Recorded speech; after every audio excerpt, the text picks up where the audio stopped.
President Vladimir Putin has had some chilling words for Poland. He says that Moscow will treat any aggression against Belarus with all means at its disposal. Now, this comes after reports suggesting Poland had deployed troops to its border with Belarus. On Thursday, mercenaries from Russia's Wagner group began training Belarusian soldiers near the Polish border. You'll recall that Wagner forces relocated to Belarus after last month's short-lived mutiny against Russia's military leadership. During his televised address, President Putin also had this message for the Polish government. Thanks to Soviet Union, to Stalin, Poland got significant amount of lands in the West, lands that used to belong to Germany. It is so. Western territories of Poland are the present given by Stalin to Poles. Our friends in Warsaw had forgotten about it. We will remind them. Well, let's bring in Yulia Shapovalova. She's in Moscow. Yulia, there is a meeting of the United Nations Security Council today, and I see Putin has been speaking about Poland. What did he say?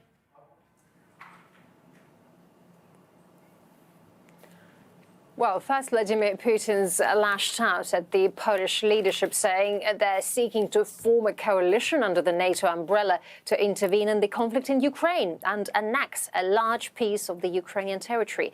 Also, Poland wants to seize part of the Belarusian territory, and if it goes ahead and unleashes a war against Belarus, it will be the war against Russia, as both countries are part of the Union state. So Russia is ready to retaliate. Also, Putin has said that the West is disappointed with the ongoing Ukrainian counteroffensive, as it has no results, saying that the Ukrainian armed forces suffered huge losses, tens of thousands of soldiers. And he also criticized the Western weapons delivered to the country, to Ukraine. According to him, the Western equipment was even inferior to the old Soviet-made equipment.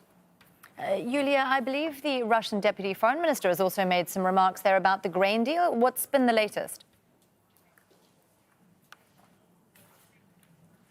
That's right. We've just heard from Deputy Foreign Minister Sergei Vershinin. He commented on the statement by the Russian Defense Ministry that ships in the Black Sea would be considered carriers of military cargo by Russia. He said that the vessels would be inspected in order to find out what they were carrying. And, well, basically, the issues of future transit of ships in the Black Sea will be discussed during possible new contacts between Vladimir Putin and the Turkish President Erdogan, while the Kremlin also commented on Kiev's statements regarding Russian ships in the Black Sea. Kiev also considers Russian ships near its ports legitimate military targets. So Dmitry Peskov called Kiev's statement dangerous and said that Russia would develop recommendations and measures to minimize the risks and danger to its ships. Yulia Shapovalova there for us in the Russian capital. Thank you, Yulia. Well, let's bring in Nina Kusheva. She's a professor of international affairs at the New School. She's also the great-granddaughter of former Soviet leader Nikita Khrushchev. She joins us now also from Moscow. Nina, let's start with what's happening on the Poland-Belarus border. Now, given the sensitivities around the Wagner mutiny in Moscow, what do you make of the strident rhetoric that we're now hearing from Putin? Well, I mean, it's Putin speaking. It is interesting because he's speaking to his Security Council, and not often the Security Council is actually having that in public. So that is an important moment. Putin decided to open it up to everybody to hear that very systemic, as they say in Russia, systemic, that it's not just about tactical measures, what needs to be done on the ground and, you know, what the goals of special military operation in Ukraine, that's how they call the war here. But he goes into this historical diatribes to convince the public, too, that, you know, Poland actually has to be grateful to the Soviet Union, to Russia, and instead they're becoming more and more enemy to Russia. And also, this is a message to the Ukrainians. Please remember that for many, many years, in fact, many, many centuries, Ukraine and Poland were not great friends. And so now you're really being duped. So this is really multi-layered propaganda message on the Kremlin part. Nina, it does seem, though, that we are hearing this emerging narrative from the Kremlin about Poland threatening territorial sovereignty. Is Kyiv listening?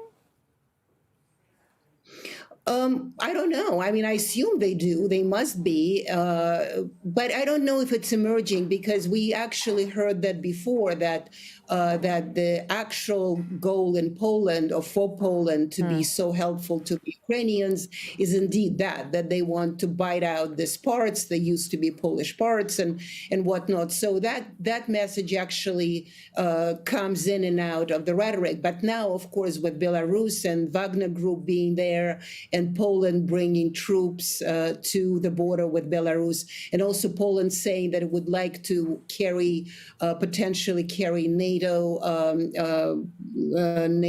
nuclear arsenal to some degree. So that's why I think Poland has become quite a piece of rhetoric in the Kremlin. So the rhetorical parts are certainly spreading its geography. Well, Poland has been, I believe, amongst the largest suppliers of military aid to Ukraine. And I recall President Zelensky went to Warsaw in April. The presidents gave those joint speeches at the royal castle.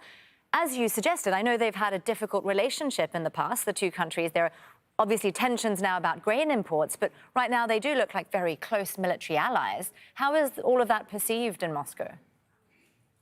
Well, they are very close military allies, and that's why the Putin propaganda message is pushing that, is that reminding the Ukrainians that, this is all now when Poland. It's not because Poland wants to stand with Ukraine, but it is all because of all this historical tensions that have been going on, a war going on for hundreds of years. That's just, in fact, to remind the Ukrainians that this is all not a benevolent behavior on Poland's part. That's why I think that propaganda rhetoric is increasing, because Ukraine and Poland are getting closer, and it is in the Kremlin interest to portray that closest as some very mercenary interest of Poland in Ukraine. Nina, just briefly, I do want to ask you, because Russia's pulled out of the grain deal, and I see that Poland is now saying that it will unilaterally block trade with Ukraine if the European Commission fails to extend the restrictions on grain imports that it's put in place. Now, that sounds like it's been pretty damaging to Warsaw's relationship with Kyiv, or potentially could be.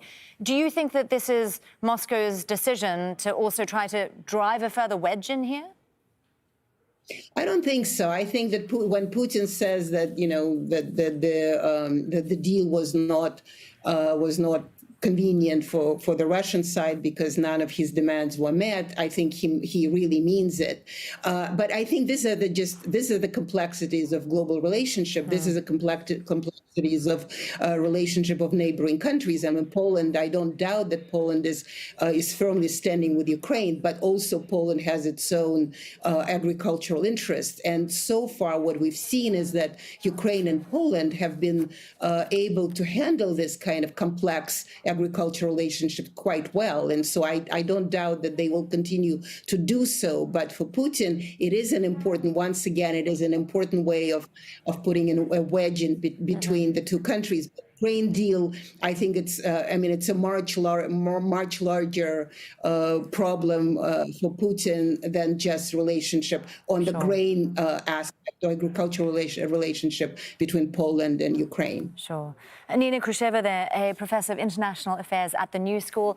Thank you so much for joining us on Al Jazeera, Nina, and for sharing your expertise.